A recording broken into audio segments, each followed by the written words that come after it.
guys, it's Brant within my head channel, and I'm back for another 80s metal rock album, the panel has spoken video. And this week we're going to be doing Ratt out of the Cellar, and I've got my good buddy Matthew Smith with me to help me out on this one. And so we're going to talk about Ratt out of the Cellar a little bit. And Matthew, I'm just going to go ahead. I'm going to break the mold of my rotation here a little bit. I'm going All to give right. you the first opportunity to talk on a lot of things. Oh, okay. Because I notice a lot of times I always talk first, and then I see a lot of sentiments. People's like, exactly some of the things you said, exactly some of the things you said. So I'm going to give my guest, my co-host, the opportunity to speak a lot before me. And so just when, and having said that, let's go ahead and talk about the album a little bit. Let's go ahead and talk about the album Out of the Cellar for Ratt. How old you were whenever you first experienced it. You know, what are your thoughts on it without getting into the songs, and any other thing about Ratt in general. So go ahead. Right. Well, I think this album came out when I was 5, actually, and I heard it early on. I had two older siblings who were very much into 80s metal and stuff, and they were both teenagers at this time. So I got a good, healthy dose of this stuff, you know. And then, of course, you know, MTV was booming then, and you couldn't turn on MTV without seeing, you know, metal bands at that time. And, you know, I was always a big Kiss fan, as well, you know. And, you know, my next love was Motley Crue. And then Ratt hit. And I don't know what it was about Ratt, but it clicked. And, I think I can definitely say the way you felt about Appetite for Destruction, that's how I feel about this album. I was a huge Ratt fan. I used to draw pictures of them all the time. In fact, I'll send you one if you want to put it up in the video. But Cool. I have a picture of the of Stephen Piercy that I drew that my sister still kept, and she scanned it in not too long ago. But I remember, you know, we had Record Bar. You mentioned Record Bar a few times. We had Record Bar in our mall, and they sold, you know, fake leather wristbands with little studs on them, and they had a band name on it. And my brother ended up buying Iron Maiden and Twisted Sister. This is when they toured together. And so he had one for each arm. And he ended up buying me a Ratt one. And that thing, you know, was hanging off my arm so loose, but I loved it. But I just, every song on this album is like really a number one for me. I mean, it was really hard to pick. I mean, it's a great, you know, debut. I mean, I guess you could say debut. They had the EP before, but, you know, this was their first full length and everything. But man, it blew me away as a kid, and even listen to it today. I love every song, you know, and, you know, I still keep up with the band, and, you know, of course they've had a lot of trouble with their members over the years and everything, but I saw a live video not too long ago with them, and they're still damn good, you know? So yeah, just an awesome album all around. So what did you ever see them live? I never did. My brother and sister saw them, and I didn't get to go, but they saw them open up for Poison. Back, I think it was, or maybe, I don't remember who opened up for who now, but it was Ratt and Poison together. And I was actually supposed to see them this month. They were going to be playing about an hour away from where I live, but of course all the concerts got changed and canceled because of the virus thing. So they said they're going to reschedule for next year. So I was like, oh, okay. So maybe I'll see them in 2021. So what about the video? Do you remember seeing Oh yeah. the Round and Round video? Yeah. And, you know, I knew Milton Berle from seeing him on old TV clips and stuff. So, of course, that was hilarious. But, you know, my favorite video was the Back for More video, you know, because it was kind of had a little funny stuff in it, too. But, of course, and then it had Nikki Sixx and Tommy Lee were in that video as well. They were dressed up as the cops that pull him over and everything. So, yeah, their videos really clicked with me, too. And I love seeing them. What else? The One in Man video was the Western style video, you know. So yeah, they had some great early videos there that you know, back when everybody was trying to do their thing on MTV, they had some nice production value. Yeah. I remember Rat and Roll. I remember this album when it came out. This is one of the albums I saw the video on MTV first, and whenever I saw the video I was 15. And I went down to J. Joe's Mom probably took me down to J. Joe's, or I probably walked or rode my bike because it wasn't that far away downtown. I lived about maybe 10 blocks from downtown, and went in and got it, and I was blew away by this album. I still consider Ratt an A list of the 80s metal bands. They weren't a B list or C list to me. I remember whenever I drew a strong Kiss correlation between the two of them. Although they didn't borrow as heavily as Motley Crue did, but I just, they still had the makeup. And I remember they had the black bracelets all over their arms, their wrists. And so the store, the Little General above my house, the convenience store, they sold them. Of course, we'd go up there and buy. They'd sell them for like a nickel, and you go up there and buy them. And we had them all over our arms. And I don't know if you remember this, but Ratt used to draw all these weird looking like Japanese or something kanji all over their arms and stuff. And you'd see it in pictures. If I can find one, I'll throw it up. But we used to draw, like get a magic marker and draw that on our arms and stuff and try to emulate being Ratt. And I remember just hearing this album. Bobby Blotzer is a phenomenal drummer. He's not a technical drummer, but he's one of those drummers. He is so good at playing the right thing, and he's a great drummer. I think he's a better drummer than he gets credit for. Warren DeMartini is a phenomenal lead guitarist, and the late great Robin Crosby, just a phenomenal riff writer. You look at the credits on these songs, and Robin Crosby is involved in almost every one of them. Juan Crosier, an excellent bassist, also a great songwriter. I mean, this band is just full of good songwriters, good musicians. And I know that this band isn't Rush, and they're not anybody, but thank God, because we have enough Rushes and we have enough Dream Theaters and stuff like that. They're good, fun, sleazy rock and roll. They weren't quite as sleazy as LA Guns, which we'll eventually be getting to. They weren't Hollywood sleaze types, but they were sleazy. And I just loved Ratt and Roll. I loved this album. I eventually got their first EP. I loved it. It had Back for More on it, and some of those stripped down songs that's on their EP. But I loved Ratt. I collected everything I could about them. And this was it was kind of in the middle and kind of middle beginning of that just great time of the middle 80s, from like absolutely where all these great bands were coming out, all these bands that we're going to be covering.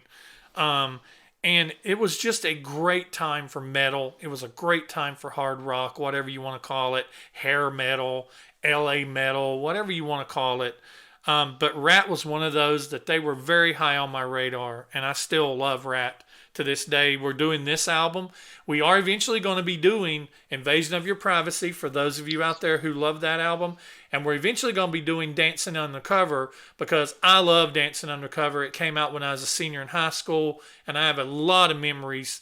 A lot of my memories are actually tied to Dancing Undercover more than any of the other Ratt albums. I didn't see them on tour for this album, but I did see them on tour for Invasion of Your Privacy. I saw them on tour for Dancing Undercover, but I didn't see them on this tour.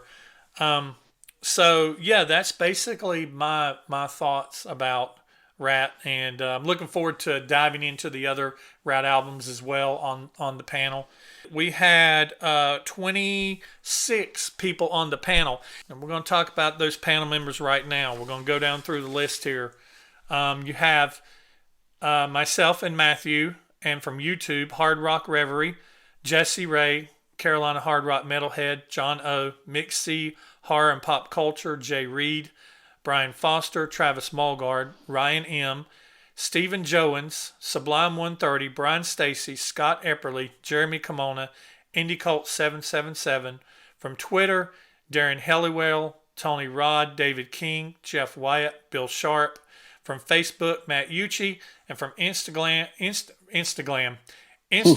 the Clarences and Michael Westbrot. So a lot of familiar names there. A lot of panel veterans, if you will. So we'll get into the songs. We have 10 tracks on this album. So let's start with track 10, What is your prediction for track 10? I predicted She Wants Money. Okay. So I predicted for number 10, Scene of the Crime. And at 96 points, the panel chose at number 10, She Wants Money. So the Clarences was the only people on the panel that picked She Wants Money as their favorite song. And where did you pick She Wants Money for you? I put it as number 10 as well. It's nothing against the song. I love it. Like I said, it's, there's 10 number ones here, or at least 9 number ones and a number 2. Mm-hmm. It's a great song. Honestly, this song feels a little different than all the others. I think maybe the subject matter of the song was a little different than the rest. This kind of felt, not to compare too much, but the subject matter of this was like 80s Kiss kind of, mm-hmm. Just the kind of, materialistic kind of woman vibe in the song kind of thing, but it's still a great song. And if I'm not mistaken, didn't Juan write this one, mm-hmm. Or co-write it or something? Co-write it, I believe so. Yeah. And which surprised me because that he co-wrote it, and he's still in the band now, but I don't think they really perform it live or anything, which I would think maybe he'd say, hey, let me throw that in. But still a fun song, just, bottom of the list for me. It came in at number 8 for me. And like I said, that's just, it could be number 2. I remember I liked this song when I was a kid because it's basically, I thought it was a song about hookers, which I guess it is a song about hookers because she wants money. But I liked that it was, I learned how to play all the songs on this on drums. And I like this one because it was one of the more upbeat songs along with I'm Insane. Right. It was one of the little faster songs. And, one of my favorite parts of this is kind of the bridge that's kind of towards the very ends where he says, she walks the street all night alone. She acts so sweet, she makes it known. And it's weird because it's a bridge at almost the very end of the song. It's not kind of in the middle where it usually belongs. So it was a little bit of a different song construction there, but I thought it was really cool. But yeah, so it's 8 for me. All right, so that takes us up to number 9. I said Scene of the Crime for number 9. Okay. Such a great song. It is. I predicted for number 9, I'm Insane. What the panel chose at 109, and it actually surprised me to see it down this low. But for number 9, with points of 109, the panel chose In Your Direction as number 9. Nobody picked it as their favorite track, and I picked.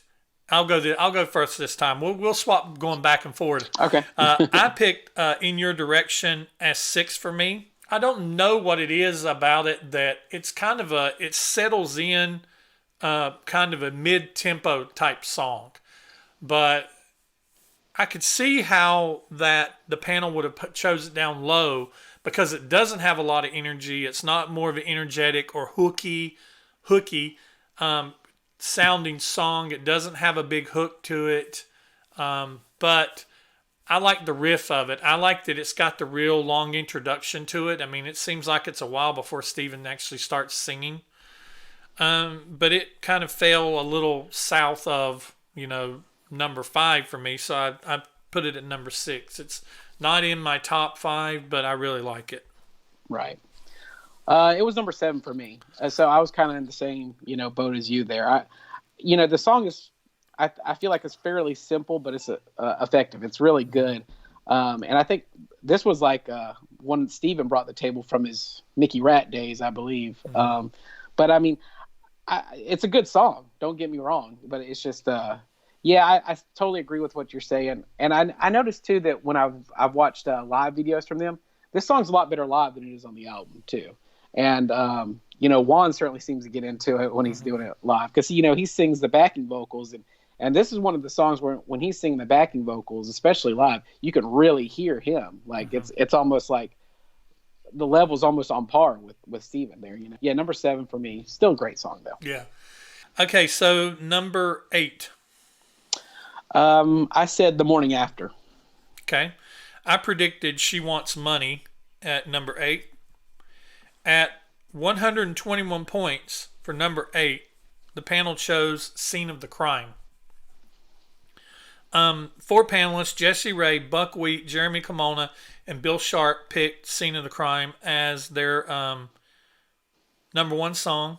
I picked it 10th for me. It's not that I don't like this song, but you talked about how She Wants Money felt different for you. Scene of the Crime feels really different for me. It almost feels like Scene of the Crime should have went on Invasion of Your Privacy. It's almost like a transitional song. And a lot of bands, they have a tendency to do that. And I know it's probably unintentional because, I mean, they really don't have no idea what they're doing on their next album so much when they're making one album. But it's almost funny. It's like if you listen to this song and then you put on Invasion of Your Privacy, it has a tendency to fall in line with more of the B-side type songs that's on Invasion of Your Privacy. You know, it almost kind of feels like very closely to One Step Closer to My Heart. Scene of the Crime, One Step Closer to My Heart. They're kind of a lot alike in a lot of ways. They remind me a lot of each other. But I don't like it. It just kind of, I don't like when a song like this ends an album because I just kind of feel like it peters the album out. I like for albums to end like a concert does, like to end on like a big note. But I know that a lot of times that record companies, a lot of times they would put like the worst, what they considered the worst 3 songs on the album as the last 3 songs on the album. Right. So, and it just kind of peters the album out for me. But now the song by itself, I really enjoy. It's probably be a number 2 song for me.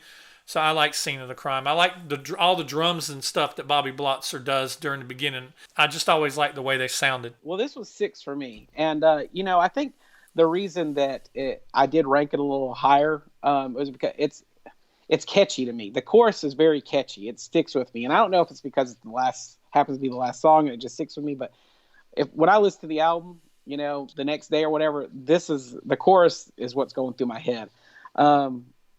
I do agree, though, that maybe it's not the perfect song for a last song on the album. But, you know, I see what you're saying. You know, if record execs don't have a lot of confidence in it, they'll stick it at the end, you know. But this, I think, this was one Robin Crosby brought from his previous band, too. And, you know, you can really see on all these songs, too, how much of a great songwriter he was and how instrumental he was in defining kind of their sound early on. But I really enjoyed this song a lot. I don't know how to say it without sounding weird, but this sounds like a song to me that I would hear on a soundtrack to an 80s horror movie. I don't know why. I can't explain it. Cold-blooded bitch running out on me. Yeah, something about it slightly reminds me of Friday the 13th Part 8. Mm-hmm. I can't remember who performed the song, but at the beginning of the movie, there's a song called like The Darkest Side of Night or something like that. This reminds me of that song for some reason. So when I hear the song, I immediately go to like a horror movie kind of vibe. And so, you know, I love that anyway. So, of course, I'm going to rank it higher because of that. But so number 6 for me. I like the song a lot. Thinking of the song construction while you're talking, this song also has another one of those weird bridges where he says, you've been out and I've been cheated and I've been lied to again and again, again and again. Mm-hmm. I think you've been caught. And, you know, it's got a really, they constructed their songs sometimes in a really weird way. It's like bridges usually belong in the middle of a song. That's why they're called bridges. But they would stick these different interludes to kind of change the song up towards the end of the song. And they'd usually go back into the chorus and end the song or fade out or whatever. This song, it's weird about this song because it ends the way it begins with that riff, that da-na-na-na-na-na-na. And Bobby doing stuff on the drums. It starts that way, it ends that way. So it's kind of weird. And you wouldn't think that weird interlude like that would work, but it does for whatever reason. I mean, at least to me, like it seems it sticks out, but it works and it still sounds great, you know. So something about it. All right, so now that brings us up to number 7. I said I'm Insane. Okay. I picked for the panel to choose. I picked The Morning After. And at 122 points, 1 point above number 8, For number 7, the panel chose I'm Insane. So you're doing good on these picks. Nobody picked I'm Insane as their favorite song. It was my number 5. This was another pre-Ratt Robin Crosby song that he brought to the fold. I like the fast pace of it. This is probably, I guess, how frantic it sounds kind of goes along with the I'm Insane vibe or whatever. Steven's vocals are great on it. It's just, I don't know what else more to say. I just really enjoyed the song, and it's just a faster pace one that can really get you going, I feel like. I like that too. I love the riff, and I love that it's a faster paced song. I like how it starts. I like that it kind of punches you. It's like dun dun dun dun dun bump bump. That little syncopated stuff. And then I love it just settles into that, sets into that bass, that pattern of the bass drum and everything. I always like some of the lyrics from this, like the whole "you lock me up in a padded room, chain me to the floor." I love some of the imagery that this. I'm off my rocker. I fell out of my tree. Been standing on shaky ground. There's no helping me. It's it's kind of it's the cheesy 80s metal kind of stuff, but it's a good song. So yeah, I picked it. I picked I'm Insane for 7 for me. So that brings us up to number 6. So what'd you predict for number 6? I predicted In Your Direction. I predicted for number 6. I predicted In Your Direction also.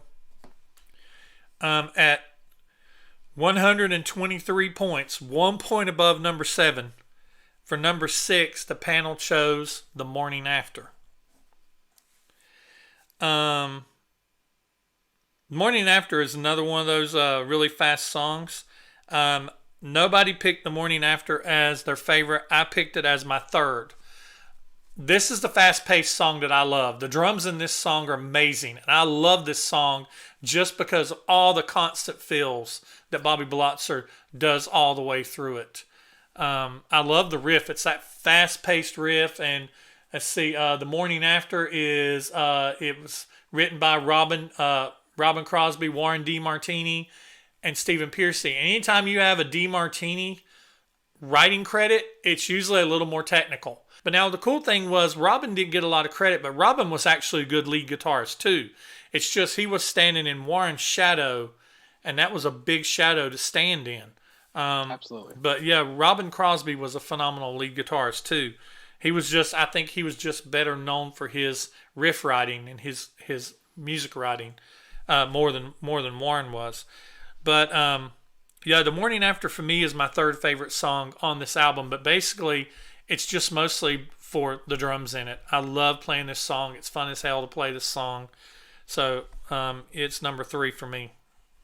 Yeah, it was. I'm right there with you. It's number 4 for me. I really feel like on this song, the rhythm, the lead, the bass, the drum, it all really meshes well. I mean, this is definitely a song where you can pinpoint the musicianship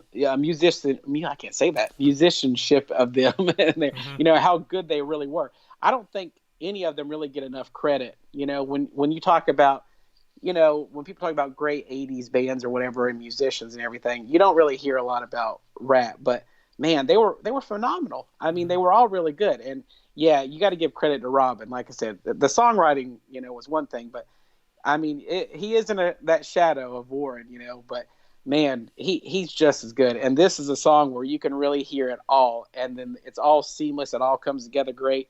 This is a number 1 track, definitely. It just had to fall somewhere. It's 1.4 for me. Okay, so that brings us up to the top 5. Number 5, I said, I predicted You're in Trouble. Okay, I predicted You're in Trouble as well. At 129 points, the panel for number 5 picked You're in Trouble. One panelist, Stephen Jones, picked You're in Trouble as their favorite song. I picked it as my 5th favorite. It follows Wanted Man coming in. It's the second track, and it's great. I love the way it starts. It sounds like you're in the jungle. Yeah. And that just creepy beginning it has to it, and then they do those harmonics, and then it starts into "We're fast as lightning and the gun." I mean, it's kind of a scary song because it says you're in trouble. I mean, I'm not talking like scary like Stephen King horror scary. I'm just talking about it's a creepy kind of song. There's no really other song on here that's kind of following that creepy genre. But I just love the way they explode into the chorus that "you're in trouble" whenever they explode into that. It's just great. But yeah, and then it changed the whole vibe of the song changes for the solo, and I really like that. I like whenever you only get a certain rhythm or a certain kind of sound for the solo. It's not just played over the rhythm for the verse or the rhythm for the chorus. It's actually something different. It kind of speeds up a little bit, goes into kind of like a double time. And then Steven's doing his "hey, hey" all through it.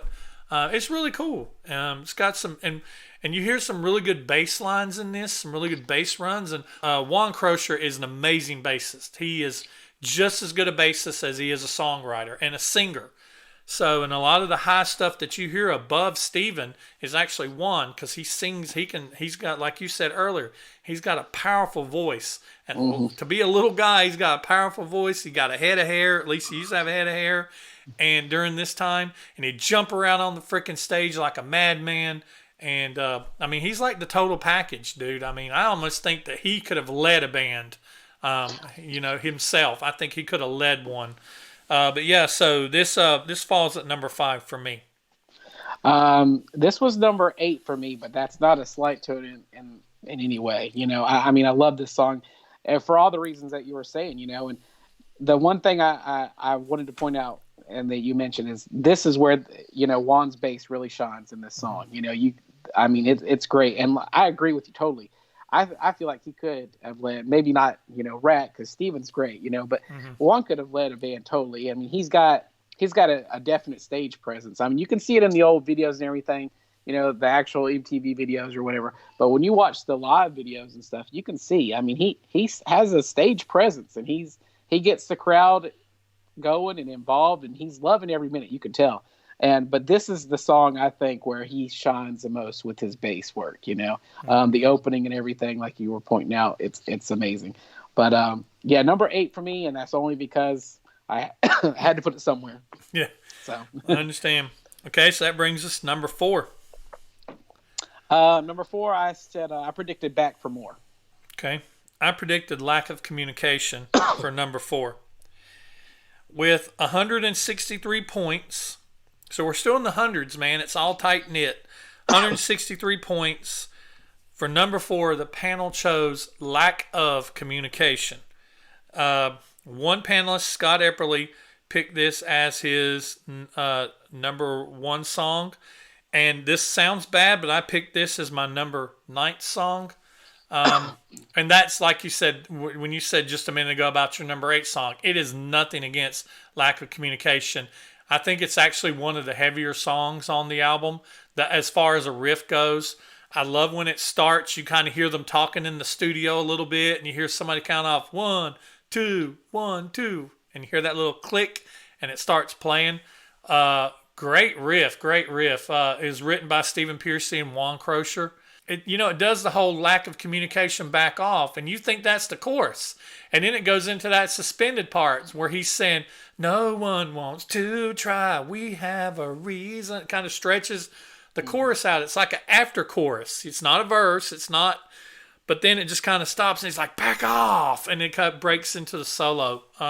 It's great. I mean, it's a good song, but it's just, it falls that low for me because if I'm honest with myself, I like all the other songs better, but it's not a slight at it at all. It could be a number 2. But yeah, so it's a number 9 for me. Well, you said it could be a number 2. It is number 2 for me. Yeah, I mean, this is a great song. All the things you were saying. I love the opening guitar riff, and in fact, Robin and Warren's guitars, they work really well together here. I mean, I know I said that before, but it's like they're very unified in their sound. Mm-hmm. And yeah, you did mention like the extended chorus. It's like this is another instance where they throw you off, with with their arrangement of the song. You know, you think you got this, and then bam, they throw something else at you.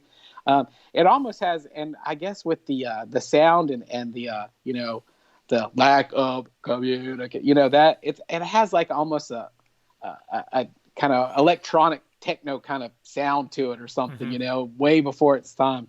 It's a really great song. It's a lot of fun. Number 2, totally. Okay. All right. So that brings us to the top 3. What did you predict for number 3? I predict a lack of communication for 3. Okay.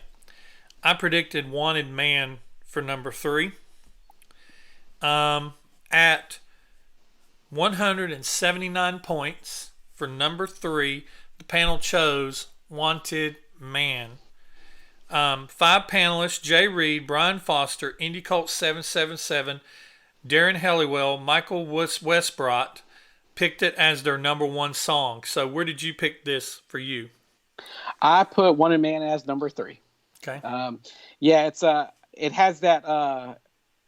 I love the intro for this song, you know, and it's got that whole, you know, like we were saying before with the video, had the Western theme, you know, it's got that Western vibe, you know, so it really gets you going. And it's, you know, that was a thing that at the time, you know, of course, you know, Bon Jovi, Cinderella, everybody was throwing in their, you know, acoustic kind of countryish side or whatever. It really works here. The video is a lot of fun. I love the whole cowboy vibe to it. It's just an amazing song. Number 3. Wanted Man for me comes in at number 4, and it's almost like I find myself on the other side of this now. Everything that you said, I think it's a great way to start an album. I love the intro to this, the do do hey hey, and that just blistering that ticka-tan, ticka-tan, ticka-tan. You listen to this in stereo, you hear the 2 guys doing the really cool different things, and then it breaks into the clean guitar, low dealer with snake eyes, and it's like you hear Steven's voice, and you're like, Steven is somebody we've not talked about very much. Stephen Pearcy is one of those people that when you hear him sing a line in a song, you know who the hell he is. You're like, if you've never heard the song before in your life, as soon as he starts singing, you know who he is. And you don't see it a whole lot in this album, but he's one of those people that's kind of like an Axl Rose. He can do different things with his voice, and he really starts to expand on that in the later albums. In you know, Invasion of Your Privacy, Dancing Undercover, Detonator, Reach for the Sky. He really starts to expand on that as they go along. And what's unfortunate is I don't know if I'll cover them because I just don't know if the fan base, the viewer base will be out there for it. But Reach for the Sky and Detonator are 2 really great Ratt albums. They just did not get a lot of love because of what was happening during the late 80s and the early 90s when those albums were coming out. But Steven has just one of those amazing voices.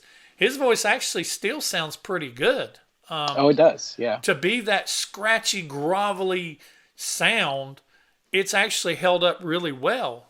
So, as long as it has. So, Wanted Man for me is number 4. I love it, love it. Great way to start an album. You definitely know what this album is about with that song.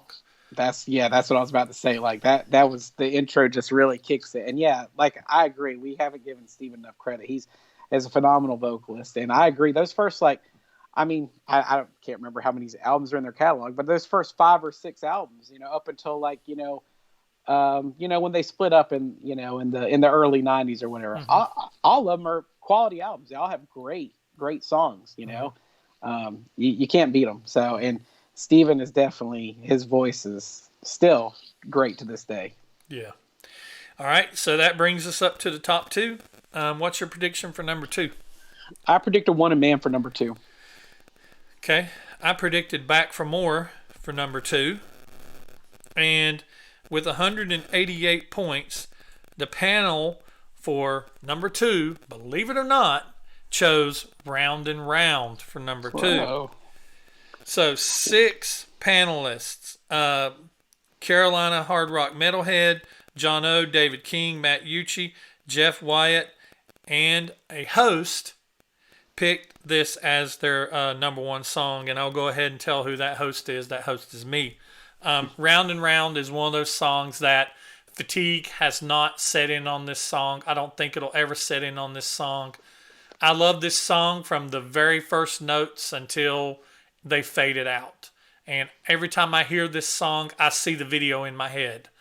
And it's just a great example of songwriting and performance. I love this song. This song is like one of those songs that's in my top 20 all-time favorite songs. That's a part of my childhood, my mid-teens. So I got to give Round and Round number one to me, man. It is the staple Ratt song to me, and I'm glad the panel that at least they believed, enough to put it up to number two. So it's funny because to see this as many panelists' least favorite song, and I know that's probably Fatigue. It's probably Fatigue, and oh my God, I've heard that song a billion times. I could care less if I hear it again. Every 80s cover band plays it, and yada, yada, yada. And that's fine. That's all well and good. But for me, Fatigue has not set in on this song one bit. So it's number one for me. Yeah, and it's number 9 for me. And, I feel stupid for doing it so low, but I think maybe Fatigue a little, but at the same time, I still love the song. I'm not going to change the radio if it's on. It's a fantastic song. A great way for them to really introduce themselves to audiences, because I think this was their first video they did, and it really it catches you. It grabs you.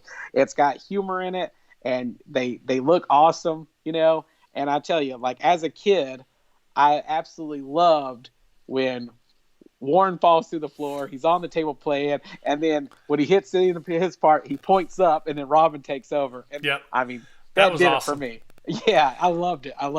And I just I always picture in my head, man, I bet when they're playing in concert, does he actually do that? Does he point over at him?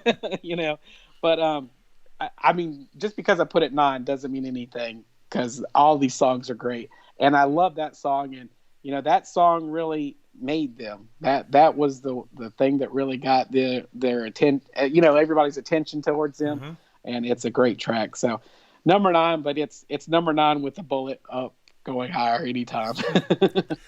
I can still see Milton Berle fixing his breasts. Yeah. Pulled double duty, being the male and the female. He's looking. He's like, fixing his boobs. Okay, so that brings us to number 1. So if you're playing along, you know what number 1 is. You know the song that we've not mentioned. But we'll go ahead and do our predictions for number 1. What was your prediction for number 1? I predicted Round and Round for number 1. Okay, I predicted Round and Round for number 1 too. Busting into the 200s at 202. At number 1, the panel chose Back for More.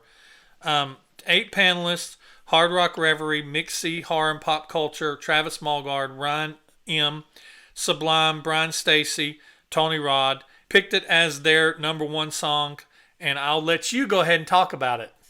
Yeah, it was my number 1, and I'm surprised it hit number 1. I was thinking that Round and Round would beat it out, but I'm glad. It's a great song. This was they redid this song from their EP previously, and it goes to say a lot about the song, because I don't think this was ever, they made a video for it, but I don't think they ever released it as an official single or anything. They didn't do a single release for it. So that tells you a lot about it, how popular the song is, even though it never had its own release or whatever. And, that video was so much fun too, like I said before, with the guys, going around and getting everybody and driving in the cars and meeting up, and, Tommy Lee and Nikki Sixx, pop up in there as the cops and everything. Just a lot of fun. And I don't know what it is about the song really, but it gets me. I love this song. Best song on the album by far, in my opinion. Number 1. I picked it as number 2 for me. This was, I don't know if it was before the power ballad. If there was a power ballad out there already, a hair metal power ballad, Ratt wasn't doing it, at least yet on this album. So this was a love song that didn't sound like a love song. Very true. And I love the lyrics. You turn him away, you tell him you're mine. I love the lyrics to this. I love the way it starts. I love the way it starts off just with just the acoustic, and then the guitar start. It's got more of that bah, bah, bah, bah. You know, it's got the counts and everything to it. Number 2 for me, it's a great song. It's like between Round and Round and Back for More, you basically have the meat of what this album is about. All the other songs kind of circle around those two, and you have some ones that's out there that's on the fringes of being really different, like I'm Insane and The Morning After and stuff like that. But yeah, Back for More is great. It's number 2 for me. And I love the video too. The video is one of those 80s staples videos. And it's just great. Great songs by a great band. Ratt, I feel like although they were extremely popular, it's like one of those bands that now that we're several decades, few decades out of the 80s, they just don't get the love that they deserve. I was ecstatic to see the Geico commercial with that was great with them, and we got a little Ratt problem, round and round. You know, I love that. I was happy to see it. You know, but yeah, Ratt don't get as much credit as they should. No, and they definitely should get more. And I mean, you know, there's like we were saying before, there's so many great songs on this album. You know, some bands would kill to have half the quality of songs, you know, that they have on this whole album. This is just their first album, you know, like kind of like we were saying before with Guns N' Roses. It was like a powerful debut that really just, you know, blew me away, and obviously you too. So yeah. And a lot of people like this album, but a lot of people I know on the panel that I've saw on my social media, they're really looking forward to Invasion, because I think they think that Ratt started off good with Out of the Cellar, but so a lot of people, Invasion is their best album. So I'm really excited about doing Invasion. But yeah, we'll be getting to that one upcoming in the next few months. We'll be getting to that. They definitely didn't have a sophomore slump with that one. No, they didn't. No, they didn't. In my opinion, I think Ratt's first 3 albums are phenomenal. I love all 3 of their first 3 albums, and they're all different in their own way. Yeah. So let's recap the songs really quick. Number 10, She Wants Money. Number 9, In Your Direction. Number 8, Scene of the Crime. Number 7, I'm Insane. Number 6, The Morning After. Number 5, You're in Trouble. Number 4, Lack of Communication. Number 3, Wanted Man. Number 2, Round and Round. And number 1, picked by the panel, Back for More. So that is Ratt, Out of the Cellar, chosen by you, the panel. The next panel video that we will be doing, I put a vote up on social media, and it was really close. And I just want to tell you, if the album you voted on did not win, if I've got it up that we're voting on it, I'm eventually going to do it. So if your album that you voted on didn't win, don't be too bummed, because it is going to get covered eventually. Hopefully sometime this year. I want to try to get these 80s panel videos out by the end of this year. But the next video that we're going to be voting on and counting down as a panel is going to be Cinderella Night Songs. And I know a lot of you are looking forward to that. They barely edged out Metallica, Master of Puppets. So I'm instead of putting it up for a vote, I may do Master of Puppets after we do Cinderella. So we may just do it that way. And then after we do those 2, I'll pick 4 more to put out there and let them battle it out, and let you guys decide which albums we do next, because I want you to be the deciding factor. So if you decided on it, then you're going to be invested in it, and you'll want to watch it and be a part of it. So if you like this video, leave a thumbs up, click the subscribe button, check out Matthew's Instagram page, MD Smith Comics, and I think that's all you've got going right now. Do you have anything else you're working on that you want to talk about?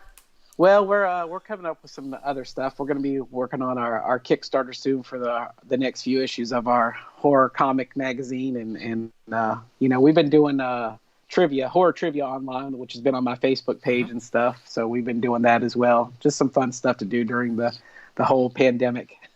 But yeah, I'll be posting stuff soon about all that, and so yeah, you guys check it out if you like horror stuff.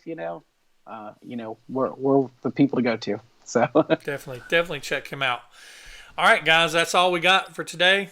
I'm Brant with In My Head channel. He is the Matthew Smith with MD Smith Comics. Be sure to check him out, and we will see you in the next one. Thanks for watching.